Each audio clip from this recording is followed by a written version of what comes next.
bienvenue à tout le monde. Pour ceux qui ne savent pas, vous êtes ici au Regain Talk. Qu'est-ce que le Regain Talk? Le Regain Talk est une émission que j'ai mise sur pied afin de permettre à toute personne qui a connu une difficulté ou un quelconque obstacle dans sa vie ou dans son activité à venir ici s'exprimer afin de partager cette riche expérience avec nous. Et le plus important est que nous profiterons des stratégies et des astuces que cette personne-là a pu mettre sur pied afin de se relever et rebondir. Et qui suis-je? Pour ceux qui ne me connaissent pas, je suis Roberto Wamba, affectueusement appelée Roby. Et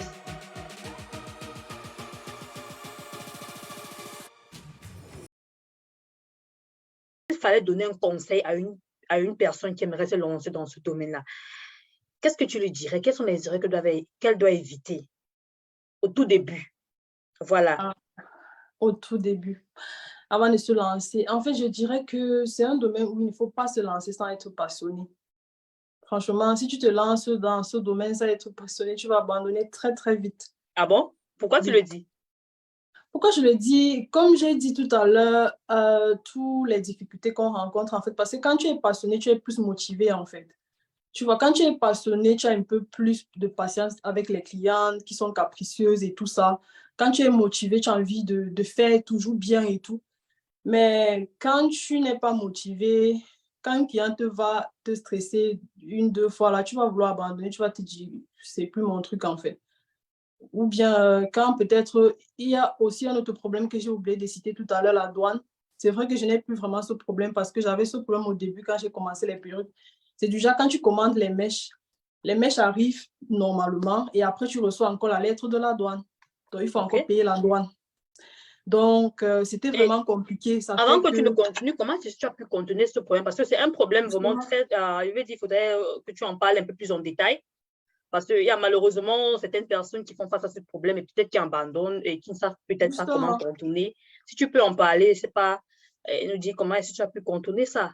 Ça pourrait aider Justement, plus d'un. c'est pour ça que je dis que si on se lance sans être passionné, on va abandonner à cause de ce genre de choses. Par exemple, moi, quand j'ai commencé les perruques, j'avais beaucoup ce problème. Quand je commande les mèches en Chine, je reçois bien les mèches à la maison tranquille et après 2 semaines, je reçois la lettre de la douane.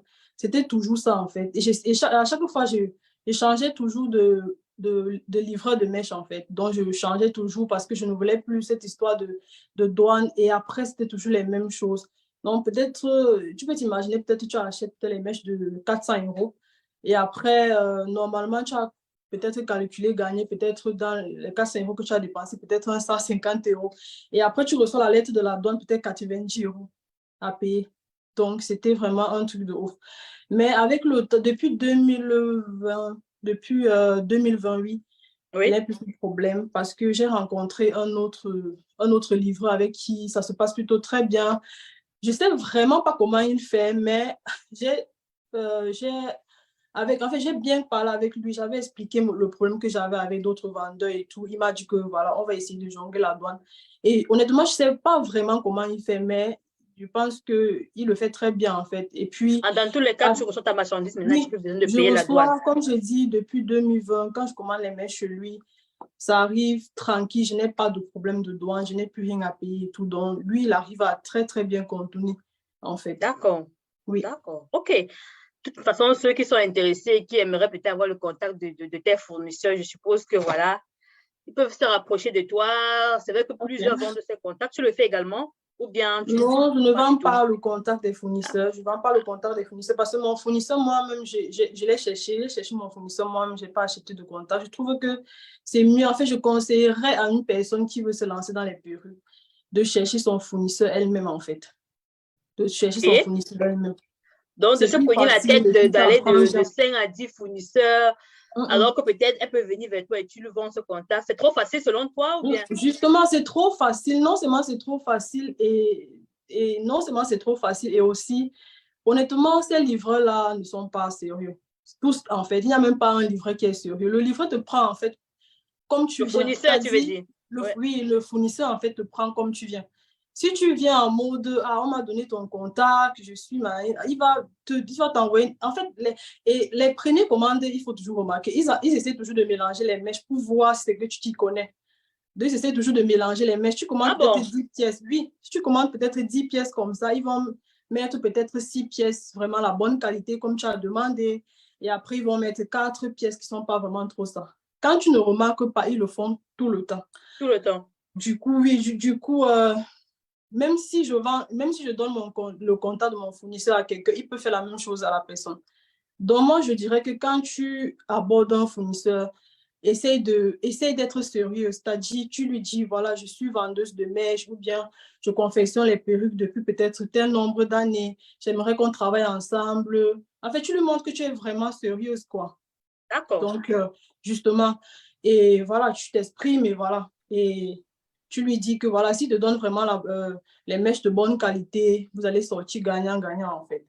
Okay. Et tu essayes. Et avant de se lancer, il faut déjà connaître les différentes qualités de mèches. Il faut savoir. J'allais rebondir justement tout à l'heure quand tu parlais des mèches qu'on mélange en disant qu'au fait, l'une des notions qu'il faudrait avoir justement, hormis la passion, comme tu as cité là, c'est essayer de s'informer, de faire même des formations pour savoir peut-être ça c'est tel type de mèche, c'est une mèche naturelle. Ben, tu connais sûrement les thèmes techniques mieux que moi. Justement, parce que c'est toujours mieux, par exemple, d'aller déjà sur YouTube. On regarde, par exemple, les vidéos. Il y a tellement de vidéos sur YouTube qui montrent les différents types de mèches, comment reconnaître la bonne qualité, en fait. Parce que si tu contactes peut-être un vendeur, tu lui dis, je veux les Brésiliens, je veux les Indiens, il va savoir que tu ne t'y connais pas. Parce qu'il y a les thèmes qu'on utilise. Par exemple, il y a les phishing air, il y a les Rémi air, il y a les non-Rémi air, il y a les Rao air. En fait, quand tu utilises le genre de thème là, il sait que non, celle-ci s'y connaît en fait. Il faut connaître même que les frontales, par exemple, il y a les frontales, il y a par exemple les frontales qu'on appelle transparence, en fait des laisses transparentes là, et d'autres qui sont des HD et tout ça. Donc, si tu ne connais pas, justement, tous ces thèmes, il faut connaître et connaître la différence en fait. C'est quoi la HD frontale? C'est quoi la différence avec celle qui est transparente? Par exemple, c'est quoi, par exemple, la différence entre une mèche de grade 10 et une mèche de grade 12, par exemple? Il faut connaître tout ça, en fait. Quand tu connais tout ça, ça fait que quand tu prends la mèche, toi-même, tu connais la différence. Mais malheureusement, également, toutes ces vidéos, il faut le dire, à YouTube, il faut avoir les mèches. Il faut qu'une personne aussi qui s'y connaisse, peut-être au toucher, te dise, OK, cette mèche-ci, ça, c'est la Rémi, ça, c'est la naturelle. Oui. Parce que les vidéos, malheureusement, tu regardes juste, mais tu ne peux pas en regardant une vidéo, je ne sais pas si c'est facilement détectable. En regardant une mèche en vidéo, je peux facilement savoir si elle est de bonne qualité ou pas. Je pense que c'est au toucher. Oui, c'est au toucher aussi, oui. Au toucher aussi. C'est au toucher, oui. Donc, ça veut dire que sûrement au début, il va falloir investir beaucoup, peut-être pour commander et toucher, pour voir si c'est la bonne qualité ou pas. Non, pas vraiment beaucoup. Hein. Tu peux commander même juste au début, tu peux commander pour 2 perruques, par exemple. Quand ça arrive, tu vérifies et tout. En fait, tu vérifies si c'est OK et tout. Tu peux demander aussi à une personne qui s'y connaît peut-être mieux de t'aider à regarder si les mèches sont vraiment bien et tout.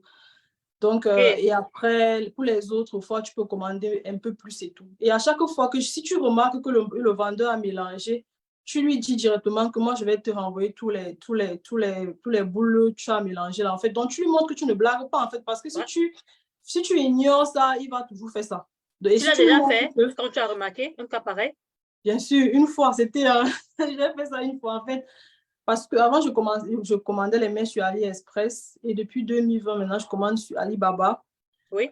Et quand j'arrivais sur Alibaba, il y a plusieurs fournisseurs que je contacte et tout ça. Donc, j'ai commencé à causer avec un là et tout. Tout se passait bien. Après, j'ai voulu d'abord prendre les mèches pour 2 perruques pour tester. Donc, quand il m'a envoyé les mèches, et il a envoyé, je crois que c'était 6 boules avec 2 closures. Donc, je regarde, il y a une boule qui n'était pas ça, en fait. Il y a 2 boules, je pense, ce n'était pas s'il avait mélangé. Moi, je lui ai dit que non, moi, je vais te renvoyer. Je te renvoie et puis tu me renvoies l'argent. Moi, je lui ai dit, je te renvoie tout ça, en fait. Je te renvoie tout complètement, je ne veux plus. Il a dit non, je ne sais pas, peut-être pendant qu'on fabriquait. Il a dit que non, moi, c'est un truc que je fais depuis des années, je connais. Donc, tu lui montres que tu connais, en fait. Tu lui montres que tu n'es pas en train de blaguer. Effectivement, je pense que c'est une belle astuce. Voilà, magnifique. Justement. Et là, tu portes une perruque. Est-ce une de tes créations? Oui. Wow. Et comment on appelle ce type de perruque? Bien closure? C'est une perruque avec une frontale 180, donc ça quitte de là à là. Ah, c'est ça la 180. C'est ça la 180, oui, la frontale D'accord, 180. magnifique.